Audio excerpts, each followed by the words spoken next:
Teólogos Anônimos. 4 caras desconhecidos discutindo teologia.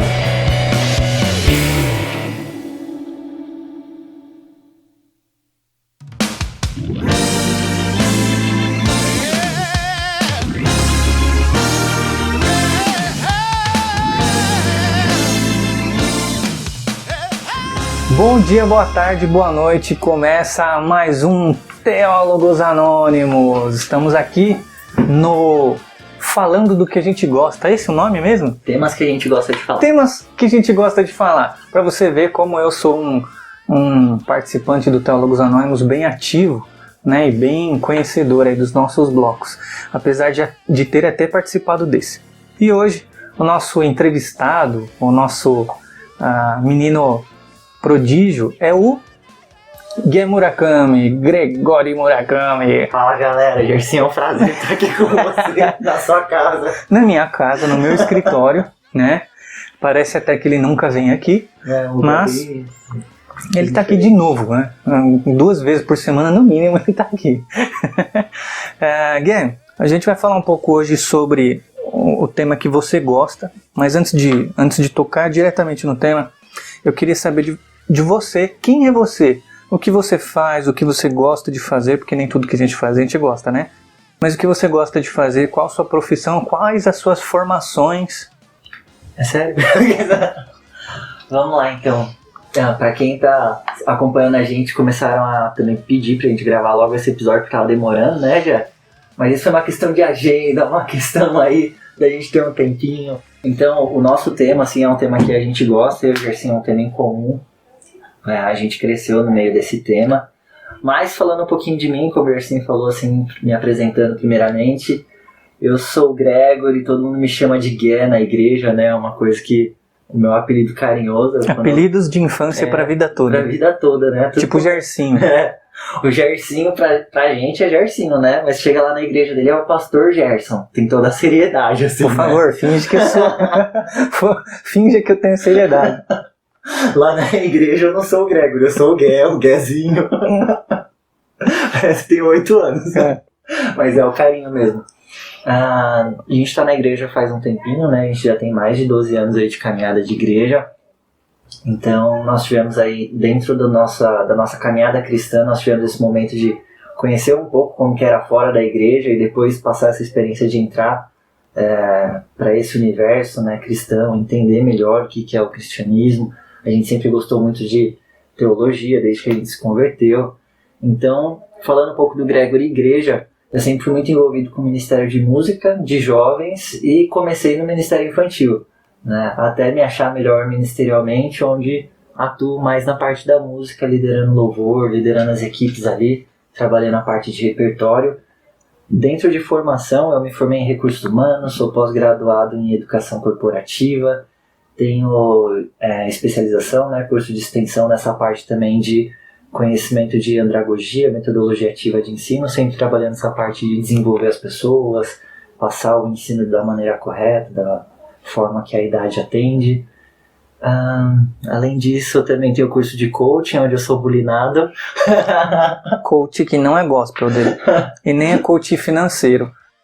Não, mas eu brinco que eu sou um coaching raiz também, vai. Eu fiz o curso em 2013, quando não era moda aqui no Brasil, né? Então não fui pela modinha, isso daqui foi quando eu vi que era uma boa ferramenta mesmo e corri atrás. Também pensando em desenvolver pessoas. E aí no meio dessa caminhada também, na parte cristã, eu fiz a minha formação em Louvor e Artes pela Faculdade Teológica de São Paulo. E além disso também comecei a cursar psicologia, né, nesse momento de pandemia que a gente está passando. Ficou mais biruta? Fiquei mais louco ainda da cabeça, e aí estou no 3º semestre de psicologia.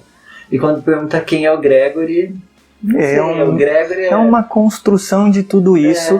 E o Gregory eu acho que é o amigo de todos, é o profissional que ensina, é o músico que canta, é o que gosta de estar com a galera.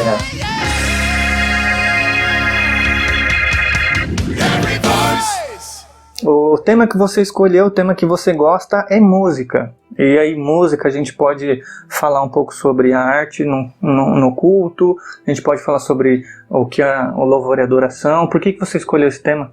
Não, eu escolhi a parte da música, sim, a gente até demorou um pouco para escolher o tema, porque A gente queria trabalhar várias coisas, né? Dentro da música eu acho que é uma forma de arte muito grande, que a Bíblia cita, né? E, porém, assim, eu acho que com o passar dos anos ela foi entrando mais para uma questão muito institucionalizada, assim, né? Ela virou algo muito prático, mas a gente muitas vezes não reflete no poder que a música tem, né? Dentro da igreja, a história que a música carrega, que é uma história muito bonita da música cristã. Então eu trouxe esse tema mesmo pra gente começar a trabalhar isso, né? Trazer assim pros nossos ouvintes, pro pessoal que segue a gente, esse tema. Acho que o foco hoje não vai ser nem tanto a adoração, porque a gente já gravou um podcast falando só sobre adoração com esse tema. Então quem tiver essa curiosidade, pode ir lá no perfil dos Teólogos Anônimos e vai ter um capítulo falando só sobre adoração. Hoje eu pensei da gente falar em música mesmo, né? Porque falando do contexto da música, assim, dentro da vida cristã, a música, a palavra música, né, ela é citada mais de 800 vezes na Bíblia. Então ela tem sim um peso muito importante, né? Eu entendo a música como algo poderoso mesmo para a nossa vida. Ela entra mesmo na nossa mente, ela mexe com os nossos sentimentos, mexe com as nossas lembranças. E a gente tem muitos exemplos assim de propagandas que a gente conhece que já marcaram mais de 10 anos e a gente ainda lembra da propaganda, lembra do produto, né? Como a gente fala da música do Sazon, a empresa que eu trabalho, mas a gente pula essa parte com a música do A gente amor. não tá ganhando patrocínio, então não fala da marca. Mas comprem Sazon, por favor. Então a música do amor... É permutado, a gente ganha pacote de Sazon aqui. Então é uma música que ficou na cabeça do povo, né? Associava a uma marca. Quando a gente fala do leite Parmalat, lembra da propaganda? Tinha propaganda, é. Lembra da musiquinha? Lembro, mas é... O elefante. O elefante é fã de Parmalat, né? Então tinha várias. Agora a pergunta que eu faço pra você. Você sabe como que é feito a estrutura do Big Mac? Do Big Mac? É. Por causa da musiquinha? É 2 hambúrgueres, alface, queijo molho especial, cebola picles e um pão com gengibre. É Big Mac. É Big Mac. Por favor, manda Big Mac pra gente comer aqui, ó. Patrocina a gente, por favor, e traz potinho de cheddar. Nossa, é bom, hein? Mas a gente não ganha nada. O Burger King também é bom, só porque a gente não ganha nada. É verdade. Mas vamos seguir. Então a música, ela traz mesmo, né? Essa facilidade da gente memorizar as coisas. Ela tem um poder muito grande dentro da gente. Sem contar também aqueles momentos onde a gente lembra de uma música e de uma situação que a gente estava vivendo. Então quando a gente tá na bad, a gente sempre lembra aquela música triste, né? Então a gente consegue associar muito a música com as nossas lembranças e os nossos sentimentos, né? Algo que eu acho muito interessante, assim, também, uma pesquisa que eu vi, é que 70% da nossa mente aprende mais fácil memorizando através de música. Sim. Isso é muito interessante, né? Então você pode ler aquilo várias vezes, você pode fazer na prática aquilo várias vezes, mas se você encontrar um ritmo para aquilo, uma melodia, algo que te explique de uma maneira mais fácil, esse é o segredo de você gravar bem. Tanto que até os professores de cursinhos agora estão utilizando muito disso. Eles descobriram essa ferramenta. Essa ferramenta é ótima. Eu lembro que nas minhas aulas de grego, salve professor Marcos Almeida, que me deu grego lá no Betel Brasileiro, e nós tínhamos uma musiquinha que ele ensinou pra gente para gravar o alfabeto, né? Não, isso que você falou é muito real mesmo, da memorização e até da forma didática, né, de receber uma aula dessa. Até hoje, um dos meus segredos para achar um livro na Bíblia é com música. É com a musiquinha do DT. Com música que eu aprendi lá no Ministério Infantil. Uhum.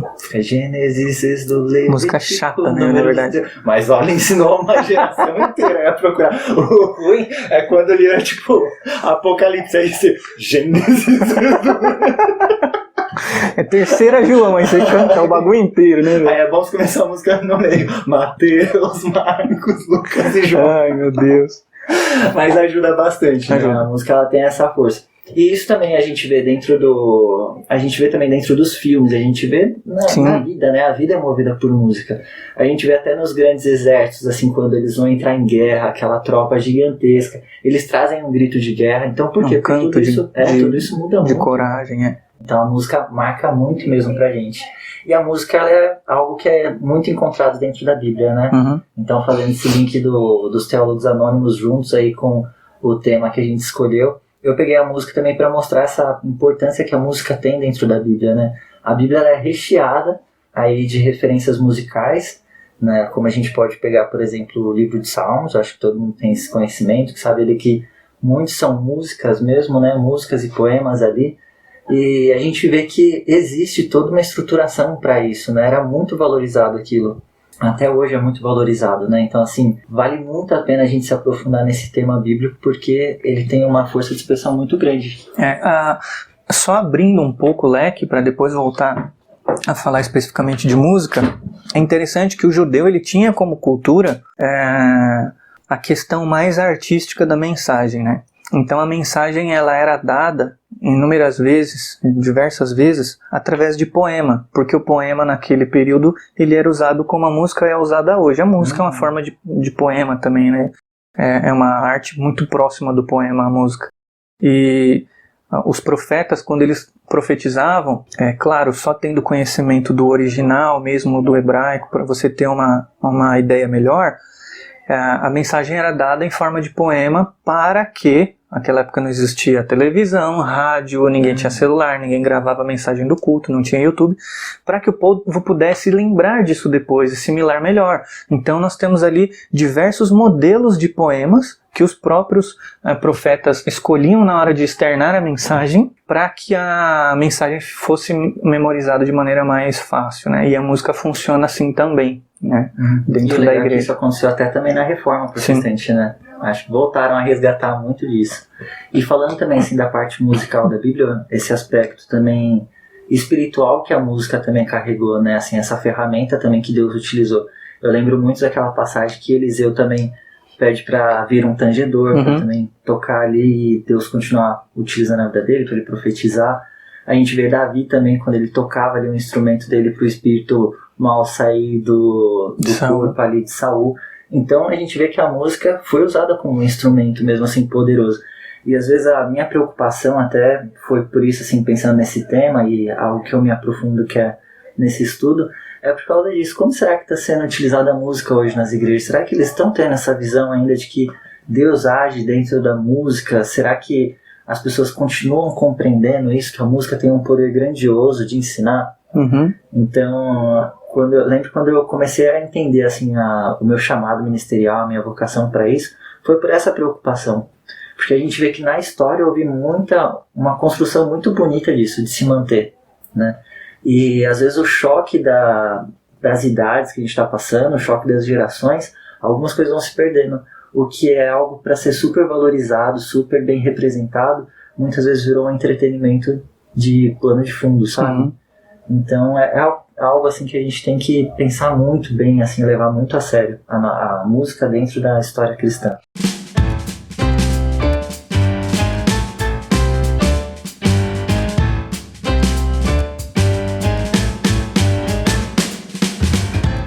Como que você que estudou, que fez especialização em Ministério de Louvor e tudo mais, Louvor e Artes, como que você vê, pelo menos no período da igreja, a música sendo utilizada dentro do culto, dentro de forma litúrgica, assim? A gente vê que, de fato, em Israel isso era forte, eles tinham os seus cânticos. Durante as festas, eles cantam até hoje cânticos específicos que estão mencionados na lei e também nos Salmos, mas vamos puxar isso mais para cá, como você vê a leitura da igreja protestante, a partir de Lutero, como você mesmo falou, utilizando a música dentro do culto. Eu acho que isso vai muito também da direção pastoral também, né? Assim, eu acho que o Ministério de Música, o que começou a acontecer, acho que com o passar do tempo, foi se separando muito do Ministério Pastoral. Até quando chega a figura do ministro de louvor dentro das igrejas, se esses dois personagens eles não se comunicam, a música ela se perde dentro da igreja, né? Então, o que a gente sempre tem que levar a sério mesmo dentro da nossa liturgia, a palavra é o primordial, né? Estou dizendo que a música não é importante? Pelo contrário, a música é muito importante, né, como uma ferramenta mesmo de didática, de aprendizado, mas da palavra. Então, o que eu tenho receio, assim, nos tempos de hoje, é a música ter virado um entretenimento. Eu acho, assim, que ela acaba caminhando muito para isso e a gente tem que ter uma liderança muito forte. Tanto de quem está à frente da música, né, os líderes de louvor, juntamente com os pastores. Eles têm que ser, assim, pastoreados e têm que trazer uma visão para aquilo. O que eu vejo hoje, assim, em muitas igrejas, é uma ministração muito solta. Então, falta de comunicação, às vezes, do líder de louvor perguntar para o pastor qual que é a mensagem do dia, o que ele vai trazer de mensagem, o líder de louvor se dedicar para aquilo. não é tocar músicas que ele goste, ou músicas que são mais fáceis porque ele não teve tempo de ensaiar, mas ele construiu uma história junto com o pastor dentro do culto, para todo aquele momento de culto ser uma costura só, para ter um início, um meio e um fim daquilo, né? E eu vejo que isso às vezes se perde. Eu vejo às vezes que, por a gente viver também numa agitação muito grande, Em São Paulo. Principalmente, assim, as pessoas acabam fazendo sempre o que é mais fácil, o que é mais prático, e o tempo mesmo que deveria se dedicar ao ministério, a esse exercício da música, às vezes passa despercebido. E aí corre aquele risco, né, também. O líder de louvor, ele tem que entender até onde a sua banda vai. Né? Não adianta ele levar uma música muito difícil, porque chega na hora também não vai sair. Ele construiu tudo na cabeça dele, mas ele esqueceu essa parte também da banda dele, né? As limitações da banda. Isso já aconteceu até com a gente, né? Eu e o Gé, a gente toca sempre junto, ministra sempre junto, e às vezes acontece da gente levar uma música nova pro grupo, né? E nem todos conseguirem acompanhar a dinâmica da música e a gente tem que trocar a música. Então, esse é o meu receio, assim, no decorrer da história, as pessoas acabarem perdendo o sentido mesmo da música, achar que é um entretenimento. Né? Entendendo, como você falou, entendendo que a música tem o seu lugar didático dentro do culto, acerca da mensagem, da palavra de Deus, ou seja, a música não é só um momento de entretenimento mesmo. Na verdade, a música é um momento ativo, onde você está participando ativamente do culto, mas você está aprendendo através da mensagem do cântico. Então ele precisa ser didático. E ser didático não só na sua mensagem, como também na beleza da arte. Né? E isso é importante.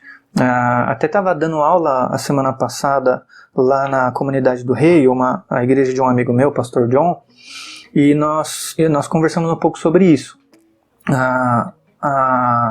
O Ministério de Louvor entender que ele precisa transmitir uma mensagem, ele precisa ensinar acerca do conteúdo da palavra mesmo, e ao mesmo tempo isso precisa ser bem feito, né? A arte precisa ser bem feita.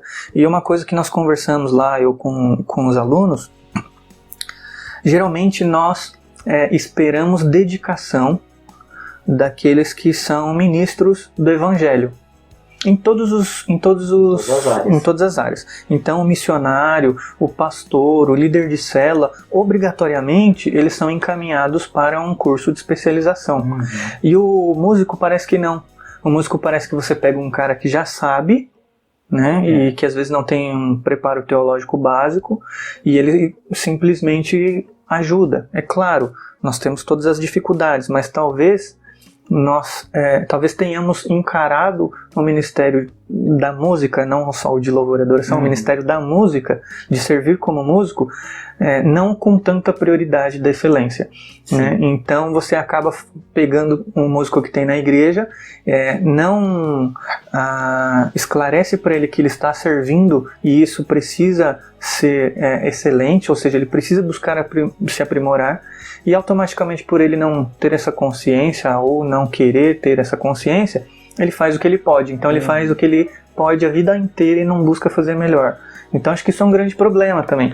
E aí a gente fica refém daqueles louvores mal feitos e fáceis de tocar. E o ruim é que a igreja às vezes começa a se acostumar também com essa qualidade, né? E o ruim é que assim, quando a igreja começa a se acostumar com essa qualidade, para ela, tudo bem, para a comunidade, já entenderam que aquela é a limitação dos músicos. Mas quando vem um visitante, né, que ele não sabe distinguir tão bem assim o que é um culto e tudo mais, a primeira forma de atração é a música. E aí quando ele vê uma música mal feita, aquilo já mexe com ele. Ele fala assim, nossa, não me sinto à vontade aqui. Né? Então ali já quebra o primeiro relacionamento dele com a igreja. Né? Então a música ela tem esse poder sim. Ela bem feita, ela pode ser muito convidativa, né?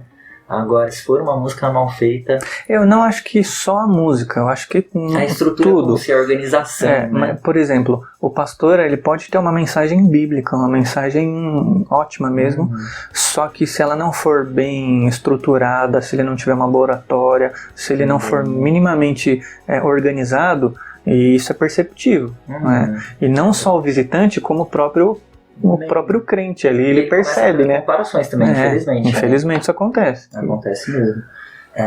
Mas eu acho que o segredo seria caminhar juntos. Ter um pastoreio e o músico ele ser obrigado a desenvolver aquela arte. Quem você acha que tem que pastorear um músico? O ministro ou o pastor? Ou se você acha... Melhor, qual é o papel de cada um? Uhum. Eu acho que o ministro ele fica responsável pelo ministério, né? Aqui a gente está falando do Ministério de Música, mas em muitas igrejas fica responsável pelo Ministério de Louvor e Artes, né? No contexto geral. Eu acho que ele pode sim ser o responsável de ter essa responsabilidade de pastorar, de acompanhar, pastorear, né?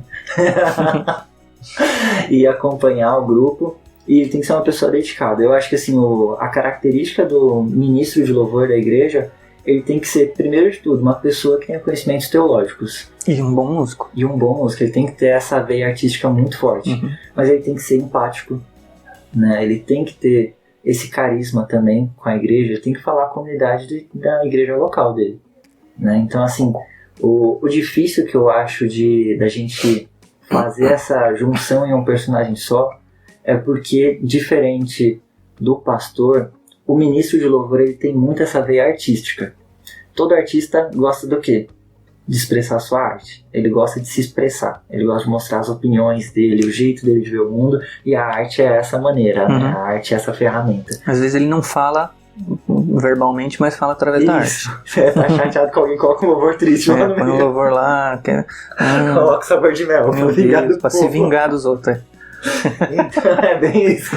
Então tem que ser uma pessoa madura, sabe? E que tenha um coração também aberto para ser pastoreado. Ele não pode se achar o supra-sumo, né? Quando ele se perde, quando a gente vê que um ministro se perde no caminho é por causa disso. Acho que a arte dele subiu a cabeça e agora ele é bom o suficiente, né? E quando a gente vê os passos de Jesus, a gente vê totalmente diferente. A gente vê uma humildade nas ações do maior ser que já pisou aqui na Terra. Então, essa é a diferença mesmo, né? O ministro de louvor, eu acho que ele pode sim pastorear. Mas, primeiro, ele tem que ter um conhecimento teológico bom, né? Porque se ele for esse pastor que aconselha, ele tem que ter uma base, né? Ele aconselhando alguém, ele também tem que ser pastoreado, né? Ainda mais se ele não é pastor. Se ele for pastor, fica mais fácil, por já ter mais base teológica. Mas ele tem que ter um coração muito domável, assim, sabe? Uhum. Então acho que essa é a diferença, assim. O líder de louvor é o responsável pela banda. Às vezes tem igreja que tem diversos líderes de louvor, né? Mas o líder de louvor, dentro da escala dele, acaba sendo a figura de autoridade dentro da banda, né? Onde vai dar todos os direcionamentos, tanto para os vocais quanto para a banda, a escolha de repertório. Então são personagens que são bem separados, mas eu acho que um precisa muito do outro, né? Então assim, o ministro de louvor precisa muito do pastor, o pastor precisa ter também esse personagem, esse ministro do lado dele. Eu acho que tem que ser caminhando muito junto, para todos falarem uma linguagem só, sabe? Quando você destaca essas qualidades, de fato a gente vê que são qualidades que qualquer obreiro deveria ter. Sim. E o ministro de louvor, sim, ministro de música, de louvor, de adoração, seja qual nome for dar, ele precisa se enquadrar nessas qualidades básicas, né? As qualidades básicas de qualquer obreiro. Me fala uma coisa, pessoalmente, como você gosta de trabalhar com a música dentro da igreja? Você tem algum formato, algum método, ou você se espelha em alguém que tem uma característica específica? Eu acho que eu tenho assim, no começo a gente sempre busca algumas referências, né? Mas eu acho que a partir do momento que eu fui estudando mais, pegando mais conteúdos, assim, estudando muito a história da Vineyard também, que foi um dos destaques assim, na área de louvor e adoração. São meio herege, mas é da hora o louvor. Não, em relação à estrutura, em relação à estrutura ministerial, assim, sabe? Tem vários pioneiros assim, da música que somaram bastante, né? Não é novidade pra ninguém que eu gosto muito do DT também. É Valadete, gente. Mas eu acho que existe sim uma estrutura dentro do Ministério do Louvor, onde a gente pode colocar, no momento de ministrar. Uma das características fundamentais de um líder de louvor é ele reconhecer a sua comunidade local, né? Reconhecer a sua igreja ou os gostos musicais. Né? Não adianta ele sempre querer trazer 3 músicas novas para a igreja ficar perdida no momento da adoração. Até porque quando ele não conhece o seu público, ele não é eficaz no papel que ele tem que cumprir. Nesse ensino da palavra, né? Porque ele se utiliza de ferramentas que não alcançam o seu público. E isso é muito visível quando acontece. Né? Você vê que a pessoa está se apresentando. O próprio músico percebe, o próprio ministro ali que está ministro da palavra que está tocando, né? Porque é assim que nós devemos encarar. Sim. Ele é um ministro da palavra, ele está ensinando a palavra através de cânticos, através de uma coisa música. muito didática. Mas ele percebe quando não está sendo bem receptivo a arte dele, né? Todo músico percebe, em toda a arte, na verdade, Olha, não só na música. Tem alguns que devem ter um coraçãozinho tão duro que continuam seguindo. Tem uns que falam assim, não, eu quero tocar heavy metal numa igreja em que o mais novo tem 60 anos. Eu acho que é legal. Acho que pega umas coisas assim. Então eu acho que uma das formas do líder de louvor somar para a igreja, conhecendo primeiro a sua comunidade, ele tentar integrar também as gerações. Então ele pegar uma música do Inário, tentar pegar uma música atual, uma música meio termo também. E ele conhecendo seu público. Porque tem público que, se você tocar Inário, por exemplo, não é bom. Se você toca só Inário, dependendo do público, é muito difícil, né? O Inário é um cântico bem mais tradicional, mais antigo, né? Não, mas eu falo assim porque, por exemplo, só te cortando, desculpa, a gente tem algumas igrejas aqui em São Paulo, que São Paulo é, tipo, maior cidade e tem uma movimentação muito grande de jovens. Então nós temos jovens do Brasil inteiro, lá na igreja que eu pastoreio, a nossa célula tem jovens do interior de São Paulo, interior de Paraná, tem no Brasil inteiro. Assim, do Brasil inteiro entre aspas, né? Tem de todo lugar, mas todo mundo, a maioria não é de São Paulo. E por quê? Por que eu estou falando isso? Porque geralmente o jovem aqui em São Paulo, ele busca uma igreja para se identificar. E geralmente, tá? Geralmente não, muitas vezes busca uma igreja que tenha muitos jovens. E aí essas igrejas, elas têm um formato específico para jovens. Então se você chegar lá e não percebe que a ferramenta que você usa numa igreja mais histórica não vai funcionar ali, não adianta, né? Então você tem que tocar uma música mais pra frentex, assim, mais descoladinha, né? Não deixando de ser mal feita também, porque tem muita música descolada que é horrível, né? Já viu aquele meme que é assim, nossa, um workshop só 4 notas, aí o outro cara fala assim, 4 notas você não toca bem mesmo. Aí tem aquela que tem aquela que é Jesus do lado do maluco tocando assim. Aí ele fala assim, nossa, só tem 4 notas e você tá errando. Bem, isso acontece. Mas eu acho que é você reconhecer o público, mas você ter essa dinâmica, né? Eu acho que o músico ele tem que ter essa facilidade na apresentação dele, ele tem que sentir o público, né? Então assim, não é mistério que a igreja não vá corresponder se ele estiver tocando uma música que vai totalmente contra ao que a igreja está acostumada, que a igreja curte, né? Então acho que o segredo é você conseguir sempre mesclar, pensando numa igreja que abranja todo mundo, você tem que fazer essa mescla no seu repertório, né? Do mesmo jeito também que já aconteceu de jovens falar assim, Gregory, eu me identifico com músicas mais atuais, né? E assim, no meu repertório eu tenho que pegar cantores que eu nem conhecia tão bem, mas para trazer esse jovem para perto, para facilitar também o momento dele de adoração, sabe? O que a gente não pode é entrar nos nossos mundinhos. Sim. Né? Então assim, eu gosto de DT, só vou tocar DT. Horrível. Não, horrível só tocar DT. Seria péssimo. Tipo, eu gosto dos arrais. Dá um pouco ia ser horrível também, porque todo mundo ia dormir, né? Não que eu não goste, mas então, é que todo mundo ia dormir. Vamos o Isaías Saad, que é um dos que estão agora no momento. O cara é bom, mas se você pega só a linguagem dele, você esquece totalmente um outro público, né? Então o ministro ele tem que ter essa facilidade, ele tem que ter um repertório completo, com início, meio e fim.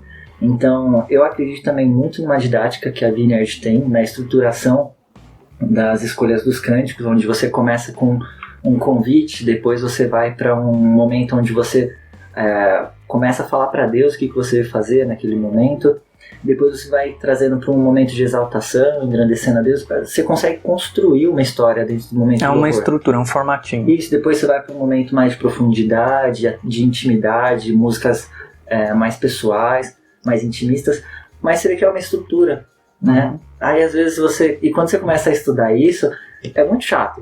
Porque às vezes você vai num culto, você vê a banda começando com uma música alegre, a segunda música é triste, a terceira música volta a ser alegre, então até a igreja já não sabe o que está acontecendo, já fica com aquela bagunça, né?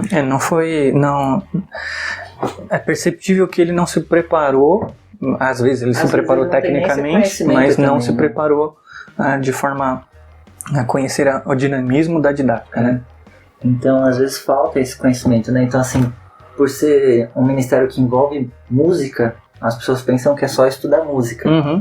né? Mas não, é todo um contexto litúrgico mesmo, né? O que você pode fazer para facilitar a adoração na sua igreja?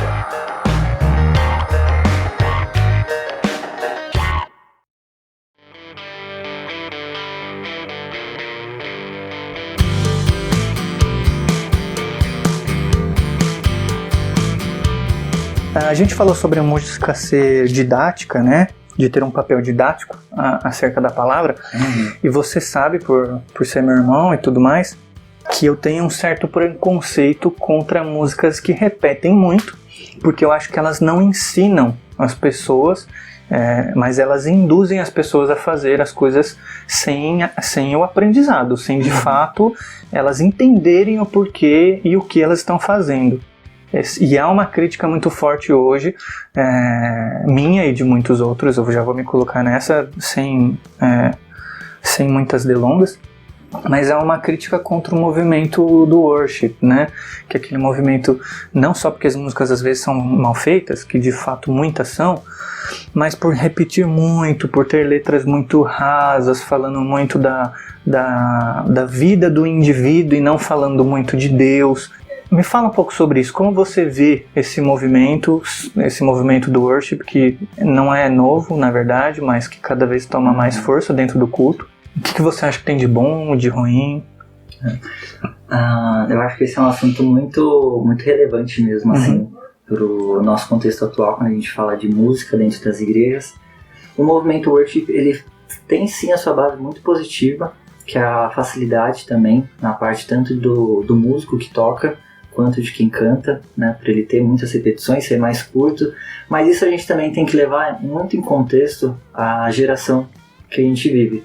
Então isso aconteceu também no momento da Reforma, né? Então assim, eles passavam, a gente imagina, lá no século VI, quando o canto era gregoriano. Foi o Gregory que fez. Gregoriano, aquela dificuldade, só os profissionais participavam daquilo, né? Era só cantores profissionais, e isso durou até o século X. Então durou muito tempo essa música muito completa, muito complexa, na verdade, né? E limitada somente para quem pudesse cantar. Quando veio a Reforma Protestante, Lutero trouxe essa proposta, então, ele viu que a música, ele falou assim, opa, isso daí é fácil de utilizar como uma metodologia de ensino, né? Então ele coloca a música ali, mudando os contextos, deixa a música mais acessível, até porque também a igreja cantava só música em latim, né? E isso trazia uma grande dificuldade, porque muitas pessoas entravam na igreja e nem entendiam o que estava acontecendo. A católica, no caso. A católica, né? Era bonito de se ouvir, porém não conseguia compreender. Então Lutero, quando ele faz essa reforma, ele deixa isso muito acessível, e um dos planos dele é facilitar a musicalidade dentro da igreja. Então, desde então a gente já vê a música passando por uns processos assim, opa, vamos tirar essa música difícil, vamos começar a contextualizar. Então ele coloca ali músicas dentro do momento aí que o evangelho estava sendo expandido para o mundo inteiro. O movimento worship eu vejo como uma continuação de tudo isso, né? Então a gente vê todo o movimento que aconteceu, igual a gente estava conversando uns dias atrás sobre o Jesus Movement, onde os hippies também começaram a ter um grande número de convertidos, e também precisou facilitar a música porque foi quebrando as barreiras dos profissionais da música só dentro da igreja. Então isso foi trazendo uma facilidade para todos. Os músicos de garagem começaram a tocar dentro da igreja, né? As cifras foram elas foram inclusas também no culto. Até então era só partitura, era aquela coisa muito tradicional. Mais erudita, mais clássico, mais... E ela começou a passar por aquela sua... a igreja passou por uma transformação. Sim, e essa transformação continuou. Então eu vejo que assim, a música ela tem os seus momentos, né? Hoje a gente vê muito worship mesmo, né? Claro que eu sou a favor ou contra. Eu sou a favor de worship bom e contra worship ruim, né? Porque eu creio que se tiver um versículo, aquele worship, e for repetido a ponto da pessoa memorizar, no dia dela tá cantando aquele versículo, ela entender o que aquilo tá fazendo, porque é a palavra de Deus que está sendo cantada, beleza. Agora, a partir do momento que o worship não tem nenhuma base bíblica, é muita experiência pessoal, carpinteiro batendo na porta, e aquele refrão que não acaba nunca, aí você fala assim, estamos indo pro caminho errado, né? É necessário uma nova reforma. Um dos lemas da reforma é continuar se reformando. É verdade. Então, assim, e a música eu acho que cada vez mais mesmo, porque ela é muito... Um estudo também, assim, que acontece da música cristã é que ela é muito de momentos onde a igreja está vivendo. Uhum. A gente pode refletir até que há uns anos atrás em São Paulo, as músicas que estavam em alta eram músicas mais complexas na sua estrutura, como o próprio Arraiz. Uhum. Né? Então veio Arraiz, Alexandre Magnani, né? Então eles trazem uma proposta diferente, não é aquela música chiclete, mas ele traz mais pro seu momento assim, de você entender o que você está falando, né? Entender aquele contexto da mensagem.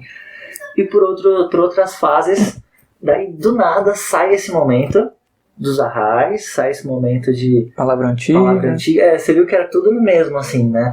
E aí volta pro worship, mais com músicas chicletes, tudo mais. Então é muito temporal esses momentos, né? Então, assim, pode ver que é difícil as duas se encontrarem, essas duas gerações de músicas. Então parece Dois assim, públicos, né? Se cansou desse, agora vamos... Eu acho que tem muito a ver com a característica da igreja local mesmo, né? Eu acho que entra na característica da música congregacional. Né? O que é a música congregacional? É aquela música onde todo mundo consegue participar. A igreja consegue entender de maneira mais fácil e ela tem uma facilidade na sua condução. É aquela música, muitas vezes, que a gente vê uma estrutura fácil de você conseguir construir. Então é verso 1, refrão, verso 2, refrão, ponte e refrão. Refrão 1000 vezes. A igreja consegue compreender, consegue seguir aquilo. Né? Então imagina você ensinando uma música palavra antiga para a igreja. Como que eles vão memorizar tudo isso? Né? Uma música bem construída, mas que ela é muito completa, né, para ser ensinada em um púlpito. E se ele me canta sozinho aquilo, às vezes perde sentido. Tem um momento, né, um ou outro, mas fica muito perdido. A característica da música congregacional é o fácil aprendizado. Né? Então, entendo. Não, eu entendo, mas eu acho que o músico também tem o seu papel de ensinar a arte para a congregação. Não só ensinar a mensagem, mas transmitir através da arte bem feita, né? E através dessa ferramenta, ou melhor, através desse movimento didático, acrescentar também a vida do indivíduo, que pode também crescer no conhecimento da música como estrutura, como tudo, como uma complexidade maior. Eu acho que o músico também tem esse papel. Sim, então, de desenvolver a musicalidade dentro da igreja. Então ele fica só... Essa é uma opinião minha, né? Então ele fica só naquele mundo, esse daqui é mais fácil porque é mais fácil de tocar, é mais fácil da igreja aprender e tudo mais. Às vezes chega a ser uma desculpa, entendeu? Não que não possa ter. Se tem e funciona, tudo bem. Mas se já está funcionando, você pode buscar algo novo, algo diferente. Mas eu não vejo essa proposta. É que eu acho que também assim, uma coisa que a gente tem que sempre lembrar quando a gente fala dos cantos congregacionais é que ela é uma música de nós. Ela não é música do eu. Né? Então, se a música ela pode ser complexa, mas ela traz essa mensagem do nós como igreja, aí beleza. Né? Agora, quando a música fica muito focada no eu, ela acaba perdendo esse papel de congregação. Ela está sendo muito individualista. Aí a gente volta pro... mas aqui tem lista de músicas só músicas populares, worships, né? Só worshipão. Então, aqui no caso a gente está falando do livro do nosso chefe. Para você que está assistindo no YouTube, o Lucas Ávila, ele é o chefe do Teólogos Anônimos, né?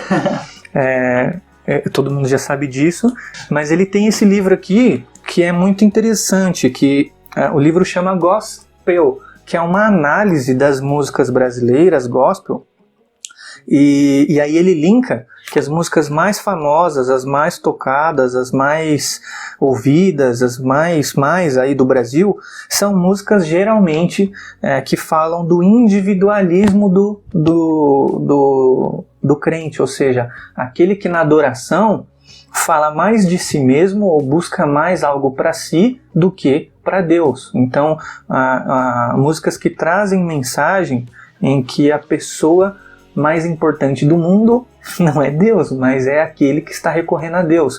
É um livreto, né, na verdade, tem mais de 130 páginas, é um livreto que você vai conseguir ler aí em uma semana, bem devagarzinho, e que vai te ajudar bastante quando falarmos sobre, ou quando você for falar ou até consumir a música cristã, a música gospel. Então, tem na Amazon, Tem esse e tem outros livros também do Lucas, tá? Então, mas esse foi o primeiro que ele lançou e vale a pena, faz parte do tema aqui de hoje.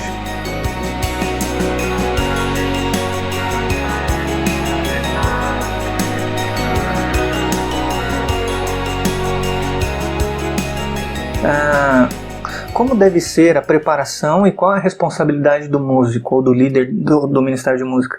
O líder de louvor, primeiro, é o que a gente está falando desde o começo, batendo nessa tecla. Ele tem que ter conhecimento teológico, a ponto dele escutar a música e falar assim, isso está certo, isso está errado. A Bíblia não fala sobre isso. Tem que ser um obreiro como qualquer outro. O cara tem que ser crente. Tem que ser um crente. Tem que ser um crente Que ame a palavra de Deus. Esse é o primeiro de tudo, né?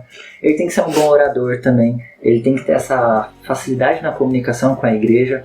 Ele tem que ser uma pessoa que a igreja tem reconheça ele também como essa pessoa. Reconheça o dom, reconheça a liderança. Porque o que não adianta também é forçar essa pessoa, né? A gente vê algumas situações onde a pessoa se coloca lá na frente, mas a igreja não conhece ela. Então a igreja já fica com o pé atrás. Não, às vezes o cara é um bom músico, mas não é um bom ministro da palavra, né? Isso. Ele não é um bom líder, né? O papel do líder é trazer essa influência. E às vezes ele não é uma pessoa de liderança. E aí às vezes a gente começa mesmo a se questionar, será que está na posição certa dentro do Ministério de Louvor? Não é, dentro do Ministério de Louvor a gente tem que tomar muito cuidado para não pensar que o bom músico tem que ser o líder, né? Porque quando envolve adoração, a gente sabe que a palavra adoração é muito mais profunda do que música, né? Então a pessoa ela tem que ter mesmo, a igreja tem que reconhecer que aquele é um cara crente, né? Ele tem que ser exemplo na sua conduta de fé, na sua conduta também familiar, conduta pessoal. Não adianta também subir lá em cima. Tem que ler a carta de Tito, né? Tem que ser o cara, tem que ser um modelo mesmo. Não adianta subir lá em cima e fazer um personagem, mudar a voz. Tem uns que falam né? igual político, né? Boa noite, igreja. Isso. Então acho que quando a gente vê que o líder ele é natural, ele é leve, né? Ele sente esse reconhecimento da igreja, tudo facilita. E essa preparação, acho que além da veia artística dele, tem que ser muito forte, né? Assim, ele tem que ser uma pessoa preparada, ele tem que entender, ele tem que ser o melhor. Não precisa ser o melhor, mas tem que entender do que está acontecendo, né? Ele é obrigado a entender de todos os instrumentos? Não, mas ele tem que saber quando está certo, quando está errado. Quando tem algo fora de tom, quando alguém está cantando fora de tom, é bom ele ter essa percepção, né? Mas é uma figura ali dentro do culto que é interessante a gente estudar. Você como pastor, Jé, você vê assim que existe hoje essa preparação do líder de louvor? Ou normalmente é um músico que entra para o ministério? Então, depende muito da igreja. Então, assim... Você tem contato com outras igrejas, com alunos também, assim? Na igreja que eu pastorei hoje, nós temos uma líder de louvor que preenche todos os requisitos de um bom líder de louvor, que é a Damaris. Se ela um dia ouvir esse podcast, fica aí o elogio. A Damaris é exemplar em tudo. Mas eu vejo que isso não é comum. A Damaris ela preenche todos os requisitos, tanto como uma mulher de Deus, e o Samuel que acompanha ela como um homem de Deus, como na questão técnica. A Damaris, quando nós falamos de questão técnica, ela é formada em música e tudo mais, ela é excelente também, né? Não só no seu instrumento, mas na voz, nas questões teóricas, em tudo. Mas, como você falou, não é comum isso, na verdade. E, na verdade, no breve tempo de cristianismo que eu tenho, já conheci muitos problemas dentro da igreja por causa de relacionamento no Ministério de Louvor. E isso é triste, né? Porque isso traz um estigma de que o músico geralmente é aquele mais desleixado, às vezes o líder não sabe lidar com a situação, ele é só um bom músico, ou às vezes é só um cara que canta bem e nem é um bom músico. Então, assim, ele não sabe lidar com o ministério, não sabe lidar com a palavra, né? Às vezes não sabe lidar com a igreja. E então, assim, é difícil você achar pessoas que são exemplares nas duas áreas, tanto na área de devoção, de vida com Deus, quanto na área técnica.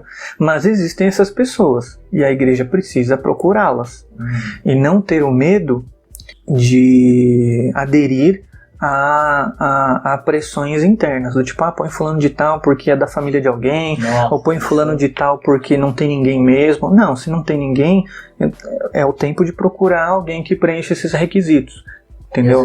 E a igreja não entende isso. E às vezes até a pessoa quer participar do ministério, mas não tem uma aptidão também musical, né? E aí vai recorrer pro pastor, assim, pastor, ministério de música não quer deixar eu participar. Não deixa eu cantar, não deixa eu tocar, mas é porque você não toca bem. Mas você não pode tocar mesmo, senão você vai atrapalhar os irmãos, eles não vão conseguir aprender. E assim, alguma música mal feita, uma música mal cantada, um instrumento mal tocado, reflete muito na igreja, né? A pessoa ela consegue perder a concentração dela quando alguém desafina, quando alguém toca errado, quando alguém perde o ritmo, quando a bateria tá fora. Quando tá desafinado a guitarra. Sim, então isso é muito visível. E assim, a gente fala essas coisas não só como crítica, de fato é uma crítica, a gente não pode esconder, mas é uma crítica buscando uma melhora, porque nós passamos por isso. Nós entramos no ministério totalmente crus, totalmente novos na fé, novos no próprio instrumento, né? Por exemplo, eu toco guitarra já faz 20 anos. Faz tempo, hein?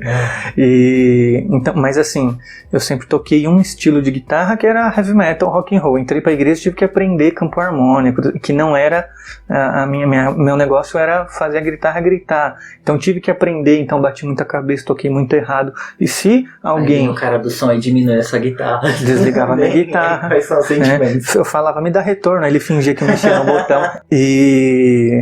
Então, mas aí eu tive que aprender e fui melhorando. Eu estou na minha melhor forma? Não, eu tenho muito a aprender ainda. Mas este processo precisa existir. E o indivíduo precisa ter consciência disso. Ele não pode achar que ele dá conta de tudo tocando sempre a mesma coisa, aquelas musiquinhas todas com 4 notas. Eu lembro... Não se desafia também, né? Eu lembro, tem um pastor que a gente ama muito, o pastor Paulo, que foi nosso pastor lá na Brasilândia, e eu lembro quando o pastor pedia pra tocar um hino, tipo, em cima da hora. E, mano, a gente tinha vários músicos bons na igreja, né?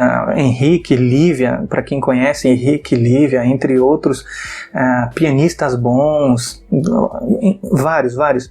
Só que eu não tinha capacidade de acompanhar. Cara, eu ficava extremamente desesperado, que o pastor pedia o hino, e aí eles catavam um hinário e tocavam. E eu não conseguia acompanhar, entendeu? Então, tipo assim, eu fui percebendo, claro, eu já percebi aquela época, mas a necessidade de continuar aprendendo. E o músico precisa ter essa consciência, né? Porque faz parte também da percepção do pastor, perceber depois da mensagem, né? Depois de algum acontecimento dentro do culto, que um hino é mais didático do que o outro. Sim. Então pedir esse hino na hora. Isso é genuíno, às vezes ótimo isso. Às vezes gera algumas polêmicas em relação a essa parte, né? Também. Será que essa responsabilidade é do grupo musical, que já ficou alinhado com o pastor sobre a mensagem, ou vem com o pastor? É claro que a figura ali de autoridade é o pastor, mas pode também colocar os músicos... Foi na fogueira. Foi na fogueira, tipo, vamos ver se toca mesmo. Porque eu já presenciei umas coisas assim, olha... Alguns movimentos são desnecessários. Sim. Mas agora, quando você fala de repertório, eu acho genuíno o pastor participar da formação, e eu acho genuíno também ele escolher um cântico ou outro, mesmo que seja em cima da hora. Né? Porque, como a gente falou no início, tem esse papel didático. Né? Então, às vezes, combina mais com o que ele está pregando e tudo mais. E às vezes a direção também da mensagem pode ter mudado, né? Ali ele entendeu mesmo, essa música vai se encaixar. Então, acho que ele pode sim. Mas é a banda. A minha preocupação sempre é a banda. A gente não vai conseguir dar conta disso, né? Então, acho que o pastor também acaba tendo que reconhecer o limite da sua banda. Eu vou dar uma dica para quem está ouvindo, assistindo a gente. Se o pastor pedir uma música que a banda não sabe tocar, você tem 2 alternativas. Primeiro, ou deixa uma pessoa só tocar, tipo voz e violão, ou piano e violão, ou piano e voz, ou abre o jogo e fala que não sabe. Sim. Porque tentar na hora é horrível. Eu já fiz isso várias vezes, eu tô me confessando aqui. Acontece. Eu já tentei tocar inúmeras músicas que eu não sabia, e na hora ficou horrível. Sim, entendeu? Acontece. Então, A melhor forma é assumir mesmo Não, a sua limitação. é normal. Ou então entra um vocal e um violão bem levinho, já que o vocal, se o vocal conhecer a música, mas pra não ficar feio, né? Que às vezes o menos é mais nessa situação. Quando a gente fala de igrejas mais históricas, como a nossa, que são igrejas batistas, né, mais tradicionais, geralmente tem um inário, geralmente tem um pianista. Então, assim, deixa pro pianista que ele segue o inário e ele tá bom pra isso. E o vocal que não atropele também. E o vocal que não atropele. Mas agora, se você tem aquela bandinha que só toca as músicas de 4 músicas e você tem que tocar uma música mais difícil de uma hora pra outra, desiste, fala que não dá. Porque senão você atrapalha a própria condução da mensagem. E aí vai até também de você ver o jogo de cintura dos músicos, né? Quando você sabe que você fala pro pastor que você não conhece a música, você pode contornar essa situação, né? Trazer pro pastor e falar assim, pastor, eu não conheço essa, mas eu acho que essa música aqui também se encaixaria, mas ele tem que estar prestando atenção no culto, né? Mas eu creio que todos os músicos prestam muita atenção em culto durante a mensagem. Né? Durante a mensagem eles sentam na primeira fileira, eles não ficam na sala dos músicos conversando. Pois é. Nunca vi isso acontecer. Nunca vi. E aí, se ele entender o que a mensagem está falando, ele pode entrar e fazer a administração dele focado para essa mensagem também, né? Eu acho que é esse link que ele tem que sempre tomar cuidado, ele tem que estar atento ao culto, o que está acontecendo. Mas acho que o que resolve tudo isso dentro de um culto é uma boa comunicação. Né? Eu acho que seria legal sempre o pastor conversar com o líder de louvor, ter esses momentos assim, ou então às vezes o pastor tá um pouco ocupado, o líder de louvor trocar uma mensagem, ligar para ele, mas tentarem compreender o que vai acontecer naquele culto, né? Guilherme, aproveitando esse momento de dificuldades, quais são os erros mais cometidos? Quais você acha que são os mais cometidos?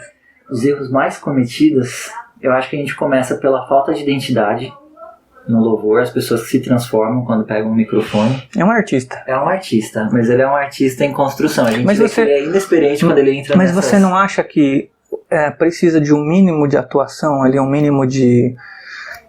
É que quando eu falo atuação, eu estou falando de atuação da arte mesmo. Sim, ele tem que ser um bom intérprete daquilo, né, que ele está fazendo. Isso. Não, isso eu acredito. Mas quando eu falo assim dele ter uma identidade, é ele não copiar outras pessoas. Ah, sim. Né? Eu acredito que o nível de maturidade a gente vê por aí do artista. Então se ele entra, pega um microfone e do nada ele vira um mineiro. De tanto ouvir a Ana Paula falar, e ele vai orar e ora em mineirês. Só que ele é paulistano. Tem sotaque. Quando pega o microfone aparece o sotaque do além. Mas isso de vários, né? Quando a gente vê que a pessoa faz muito melisma no meio das músicas, a gente já consegue identificar até quem que é o cantor que ele tá imitando.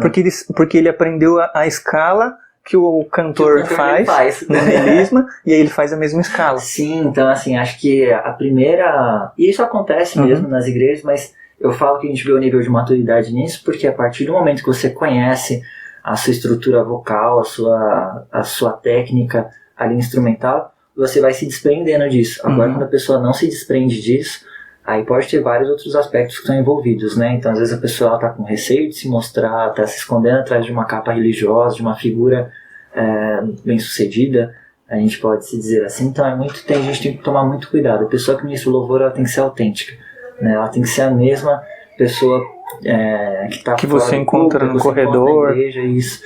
E sem contar que eu vejo também assim que o ministro de louvor, ele reflete a vida cristã dele de uma forma muito natural quando ele sobe no púlpito. Então quando a pessoa sobe e vira um religioso, isso fica muito evidente, a igreja percebe, fica uma situação muito chata.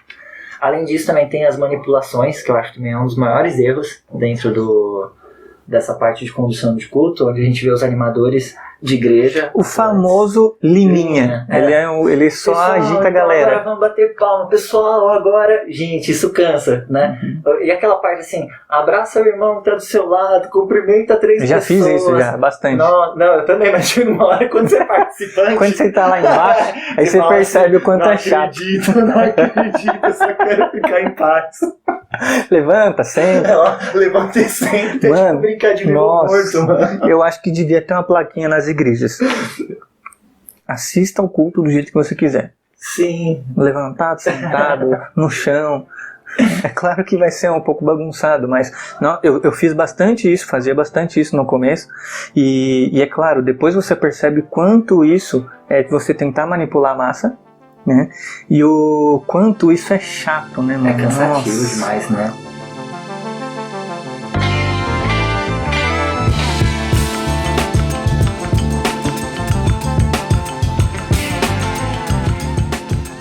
Muito bom, Gué. Para terminar aqui, primeiro eu vou fazer um bate-pronto. Nós vamos fazer um bate-pronto sobre coisas que acontecem no Ministério de Louvor, tá? E vamos fazer também as indicações. Eu já indiquei aqui o livro do Lucas. O Gregory trouxe 3 livros para indicar. E essa semana eu assisti um documentário bem legal do Brasil Paralelo, independente da sua visão política, né? Porque o Brasil Paralelo é bem conservador. Independente disso, o documentário não toca nessas pautas e ele fala só sobre música. O documentário chama A Primeira Arte, que no caso é a arte musical, fala da música. E aí ele conta a história da música, é muito bem feito, vale muito a pena. Então, indicando aí o documentário do Brasil Paralelo, se você puder, entre lá, tá? Pra você dar uma olhadinha. Gué, fala dos livros que você trouxe, além do livro do Lucas aqui, o nosso chefe. Vamos lá. O primeiro livro que eu indico, que é um livro que ajuda muito essa parte da teologia dentro do Ministério de Louvor e Adoração, é esse daqui da curso Vida Nova de Teologia Básica, do Bob Kauflin. É um livro muito completo, é um livro onde você também pode estudar com um grupo de pessoas no ministério, é muito legal que ele tem... É um curso mesmo. É um curso mesmo, então é muito legal. Ele se aprofunda também no tema de adoração. Então esse daqui ó, é uma linguagem simples, é um livro gostoso de ler. Vale a pena, ele mexe muito com o seu coração, né? Que a adoração está muito ligada também ao que você carrega no seu coração. Então essa é a minha primeira indicação. O segundo livro, esse daqui é o meu querido, é o Como Adorar o Rei, do Zach Nise. O Zach Nise, ele é um dos líderes responsáveis ali pela Gateway Church, que é uma igreja muito famosa nessa parte de adoração, louvor e adoração. A igreja da Carrie Job, né? Que é uma das que está aí no auge. E também trabalha muito o Ministério de Louvor, o papel do líder. Ele vai fazer também a comparação da música no Antigo Testamento e no Novo, que a gente vê uma diferença também aí.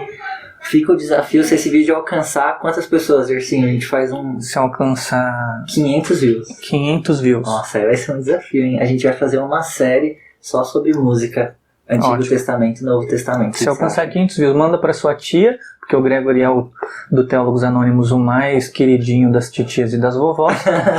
E aí você vai mandando pra sua família, pra suas tias, pra sua vovó. Se a gente alcançar, se alcançar 500 views, músicas. A gente vai falar sobre composição, história dos inários. E a gente vai falar de todos os músicos que a gente não gosta também. A gente vai falar sobre o tabernáculo de Moisés, que não tinha musicalização, na hora que chega no de Davi. Não tinha? Será? Então, eles eram muito ricos em músicas, mas no momento do culto deles, não tinha essa parte específica de música, sabia? Muito bom. Isso foi acontecer com Davi, no tabernáculo de Davi, quando a arca tá lá com eles, onde ele inclui os levitas, que aí é outra polêmica. Sai voando os levitas. É outra polêmica. E o outro aí que você trouxe? Então esse é bem completo, que ele fala sobre isso. Esse daqui é de um grande professor, que está trazendo muito conteúdo legal Renato nas redes Moreira, sociais, Renato Marinoni. Foi meu professor lá na Teológica, ele é o coordenador do curso de Louvor e Artes. Esse livro aqui, o Mergulhando na Adoração, ele é um livro básico, assim, para quem está começando no ministério, quer entender sobre liderança de louvor, sobre ministério de adoração, como conduzir isso na igreja. Ele traz muito aspecto prático também sobre a liderança. Então, muitas coisas que eu trouxe aqui hoje, a nossa conversa veio desse livro. E eu acho que vale muito a pena também seguir Renato Marinoni e a página dele do IACA, que é o Instituto de Adoração, Cultura e Artes, que ele é o diretor, o fundador, e ele posta muitas coisas sobre adoração, o papel do ministro de louvor, história da música cristã no Brasil. Então, mergulhando na adoração vale muito a pena. Gente, se você tiver o conhecimento desses 3 livros aqui, já dá pra começar. Já ajuda muito sua igreja. Já começa a andar pra frente, para de andar pra trás. Aqui, por favor, mergulhando na adoração e o louvor e adoração do curso Vida Nova. Ótimo. Gré, além do Diante do Trono, que todo mundo sabe que você é Valadete, do fã-clube, quais outras referências musicais que você tem? Eu gosto muito, eu tô numa fase muito de escutar músicas de fora, né?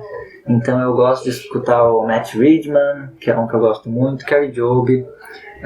Carrie Job tem aqueles mantras que repete 40 vezes. Mas olha, ela traz uma mensagem profunda. Aqui no Brasil, eu pego Nívia Soares também, né? Que tem um estilo próprio dela, assim, de musicalização, muito bíblico também. além dos que a gente já acompanha há anos, como Asaf Borba, Ademar de Campos, Alexandre Magnani também. Alexandre Magnani é mais pela amizade, que eles são amiguinhos, aí fica dando ajuda pro cara. Não é só isso não, o cara é bom, segue ele também. Não, o som é da hora também. E aí também sons assim que estão na atualidade que eu gosto. O Elevation Worship, a gente pega também a Gator Church, né, do Zach Nisi, a Bethel Music também, que está trazendo conteúdos bons pro Brasil, as músicas estão virando músicas globais, né, para toda a igreja, assim. Então isso está sendo bem legal, um movimento que tá ficando muito forte nessa parte de pegar as músicas, fazer versões. É porque também fomenta o mercado, né? E assim, então tá sendo legal, eu tô curtindo muito essas bandas. Eu prefiro Iron Maiden, Metallica, tô zoando, não posso falar. Não, deixa pra lá. Maroon 5. Verdade, o Gué gosta de Maroon 5. Gué, vamos fazer aqui uma brincadeira para alegrar os nossos ouvintes do podcast Teólogos Anônimos. Você já... Ai, meu Deus. Você já... teve que tirar algum músico da equipe por algum tipo de problema? Já. Como foi isso? Foi super natural, você vê que ele estava errado. Ele aceitou de boa? Aceitou. Eu acho que quando a gente tem um bom relacionamento fica mais fácil. Então, eu acredito assim que quando você tem aquela amizade, você já conhece a sua banda, quando você vê que a pessoa tá errando, tá com dificuldade na caminhada, às vezes não é o tempo dela, né? Eu acredito que você dá um tempo ministerial é diferente de você excluir a pessoa daquele ministério, né? Então, às vezes, a pessoa até precisa para ela se ajeitar mesmo, né? Entrar nos eixos novamente. Mas é com muita naturalidade. Tá. É difícil, eu acho que é mais difícil a gente se preparar para esse momento do que fazer esse momento. Porque a gente fica, será que a pessoa vai ficar triste? Será que ela vai ficar chateada comigo? Mas, quando você vai tirar por um motivo muito plausível, que você já tem, assim, muitas informações, né? Isso pensando como igreja também é necessário para a igreja não ficar machucada. E você já, Gregory, percebeu que tem músico que finge que não conhece a música para não tocar a música que não gosta? Já, você. Quando eu coloco umas do DT. É pior que eu conheço as músicas. Tem sim, já aconteceu. O que você fez? Não posso obrigar a pessoa, né? Mas você nem levou, tipo, mano, não, você sabe sim que eu já vi você ouvindo, já vi você tocando. Você cobrar a pessoa de estudar, né? Mas uma coisa que eu aprendi nesses anos de caminhada é que a responsabilidade é minha.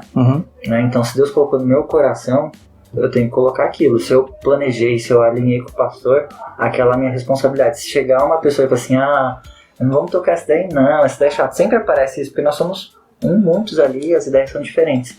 Mas você tem que seguir, o líder ele tem que seguir o que foi colocado no coração dele.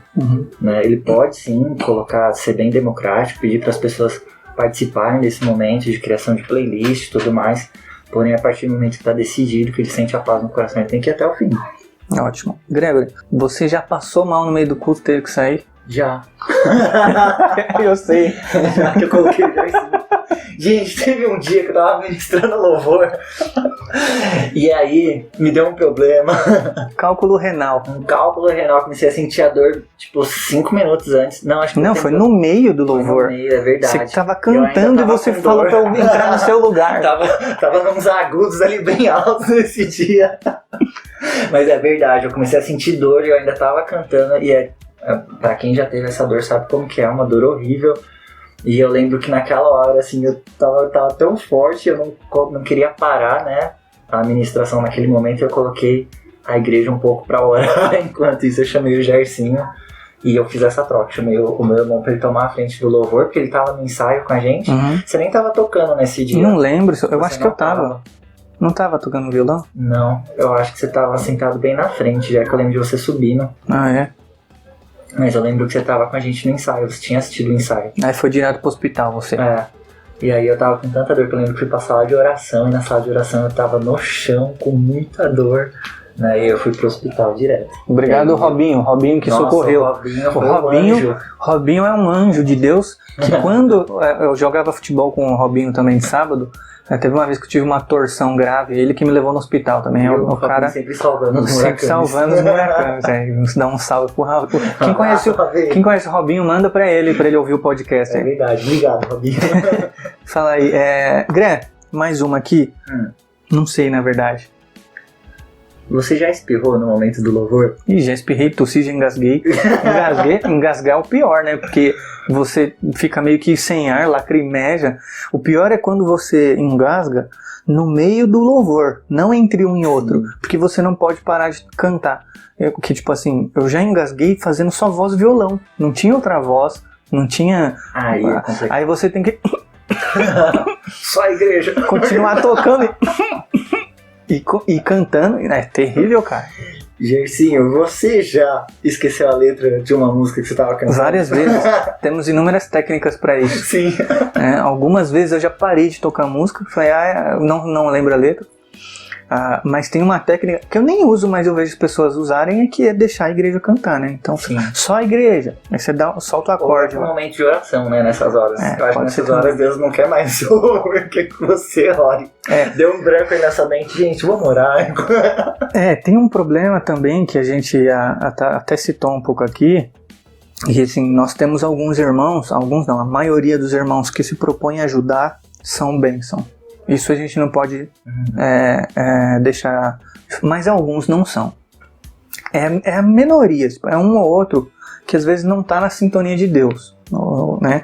E às vezes o cara vai lá e tira seu retorno. Às vezes o cara vai lá e não põe a letra. Ou senão ele espera você cantar e tocar o último compasso inteiro para mudar a letra. E aí, quando muda, você já está na hora de cantar. E aí tem dois problemas. Primeiro, você deveria saber a letra, não depender do TP. Isso é a obrigação do músico. E segundo, o cara está lá para passar a letra antes, não depois. Então é uma dupla culpa, né? Nós temos dois culpados. Essa parte a gente ainda consegue alinhar, né? Principalmente o pessoal da projeção, a gente ainda consegue alinhar. É igual, quando eu vou cantar hino, esse sempre é o meu desafio, porque hino não repete muito, né? Então, às vezes são 5 versos e você tem que ter aquilo na cabeça, mas pode ser que você esqueça e você precisa do retorno visual. Então eu já alinho, falei assim, aconteceu isso até na última ministração. Fulana, preciso da sua ajuda. Nessa música é muito difícil porque ela tem muita letra, então antes de terminar a última palavra, você já pode trocar. E aí a pessoa fez certíssimo e a igreja foi junto porque estava super natural, não teve esse problema da música. Porque se você se engasga, erra ou perde a entrada, a igreja se desconcentra, percebe? Então essa parte a gente ainda alinha. Mas eu acho que é algo também assim que a gente tem que tomar muito mais atenção e se dedicar, acho que isso reflete no ministério musical, é a sua dedicação em relação a aprender aquilo. Então, do mesmo jeito que o músico é responsável por estudar antes, né? Não só no ensaio e nem só na hora. E quando a gente fala dos músicos, é os músicos em geral mesmo, é o vocal e o instrumental. Porque do mesmo jeito que o instrumental tem que ter já isso memorizado, a cifra, né, a estrutura musical, como vai funcionar a dinâmica, o vocalista também tem que ter o mínimo, ele aprender a letra do que ele está cantando. Né? É igual a gente falou, ainda mais música a gente memoriza 70% mais fácil. Então se o cara ouviu na casa dele, estudou aquilo, vai ficar fácil. Então eu vejo que os erros podem acontecer para o instrumentista é muito mais difícil. Porque o instrumentista ele tem que tirar as frases e tal, tem as passagens. Quando é uma musiquinha diferente. Mas eu vejo que é um apoio, a cifra tem que ser um apoio, né? Abrir o Cifra Clube na hora. Nossa, tipo, o cara recebeu a música antes, ele abre o Cifra Clube na hora. Às vezes o Cifra Clube tá tudo errado. Não, o Cifra Clube, tem um monte de música que tá tudo errado. E eu lembro uma vez... Isso quando um cara abre o Cifra Clube, o outro abre outra cifra. Aí toca cada um a sua. Não, é uma luta. E eu lembro muito de uma igreja que nós fomos tocar, uma igreja no litoral, que nós estávamos bem mais inexperientes no Ministério de Música. E quando nós chegamos nessa igreja, que era uma igreja grande, nós pedimos estantes. Você lembra disso? Não tinha estantes. A gente levou um monte de cifra no papel e chegou lá e a gente pediu estantes. E os caras falaram assim, não, aqui a gente não tem estantes porque a gente estuda bastante as músicas antes. Mas era tudo worshipão 4 notas. Não, mas naquela época não era tanto worship, já. Aquela música era tão antes da gente pegar mais firme no Ministério de Música que não era worship. Eram músicas congregacionais mais populares, mas não era tão worship igual hoje. Mas eu lembro que ali foi um divisor de águas pra mim. Eu falei assim, puxa vida, mano. Os caras jogaram na nossa cara que eles ensaiam muito. Que eles ensaiam antes e a gente não. E a gente com um monte de cifra, mas a gente aprende, né? O sábio é aquele que aprende com os erros. Muito bom.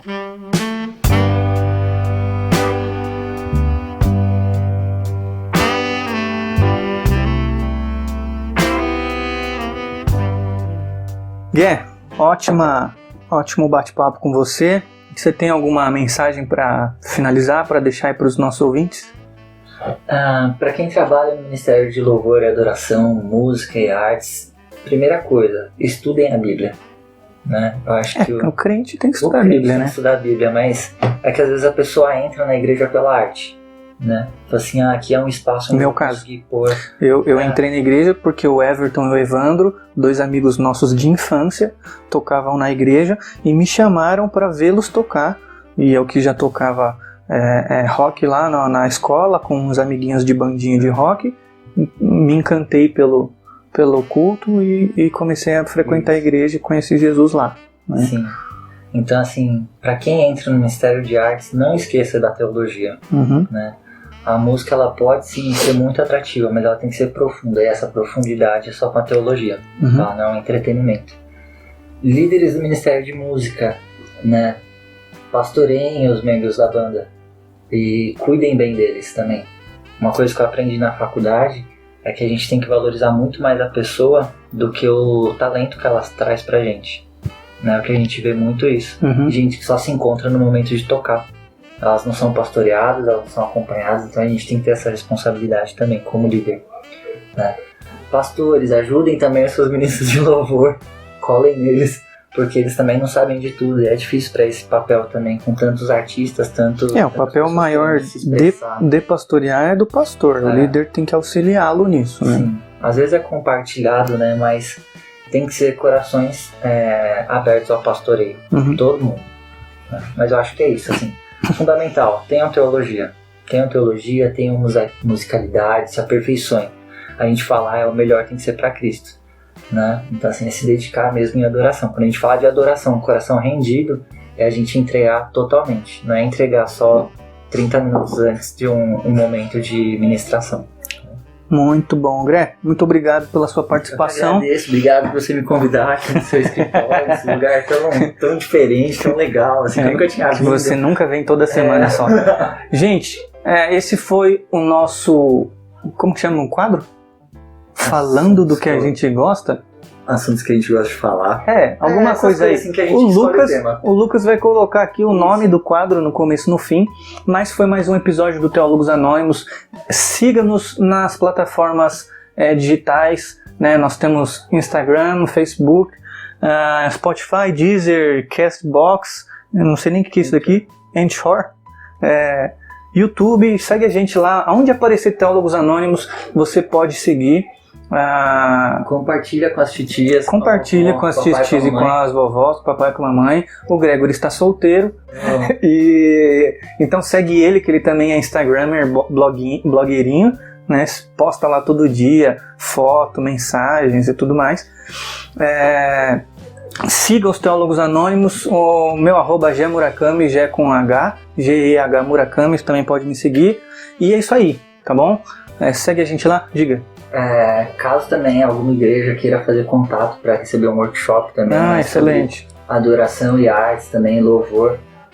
Eu ministro nas igrejas, fiquem tranquilos que é gratuito. A gente não é um mercado, a gente não cobra, não fica rico com isso. Ajudar mesmo nessa capacitação e mostrar que o Ministério de Música é muito mais do que só música. Muito mais do que só música, muito bom, bem lembrado.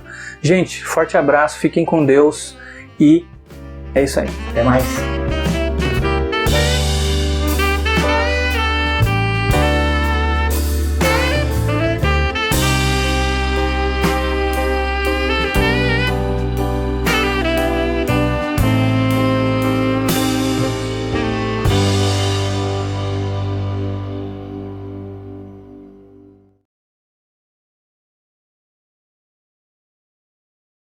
Não, eu vou pular o curso do Ágape Reconciliação. Ele tem um curso do Ágape, um curso de batalha espiritual no seminário Ágape. E cura interior. E que ele tenta esconder isso de todo mundo, mas a gente não deixa. Eu falo mesmo. O bullying aqui é livre. Somou, que deu pra tirar, eu tirei.